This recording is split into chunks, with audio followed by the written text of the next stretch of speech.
আসসালামু আলাইকুম প্রিয় বন্ধুরা, আবারও চলে আসলাম দারুন কোরআন ক্যাডেট মাদ্রাসায়। এখানে অসংখ্য ছাত্রছাত্রী, প্রায় 200-এর ঊর্ধ্বে। আসলে মাদ্রাসাটা দীর্ঘদিন থেকে চলতেছে। এখানে সব পরিবেশ ঠিক আছে। আমরা এসে যা দেখলাম, একটা উজুখানার খুব প্রয়োজন। আপনার ভিডিওটা দেখতেই থাকুন, আমরা উজুখানাটা অবশ্যই দেখাবো। এই মাদ্রাসার জন্য একটা উজুখানার দরকার। প্লিজ সবাই একটু সহযোগিতা করে ভিডিওটা শেয়ার করে দেবেন। আর এই উজুখানার দায়িত্বটা আমি নেব। আমরা উজুখানাটা অবশ্যই দেখাবো আপনাদেরকে, যে সব কিছু হয়তো তারা করেছে, কিছু কাজ বাকি আছে।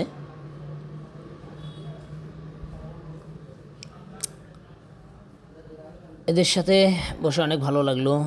আপনারা দেখতেই পাচ্ছেন পানির কাজ সব কিছু করা শেষ, কিন্তু বসার মতো পরিবেশ এখনও করতে পারেনি। বসার জন্য ব্যবস্থা করার দায়িত্বটা আমি নিব। ঠিক আছে, আপনারা যদি একটু আমার পাশে থাকেন এবং ভালোবাসা দেন।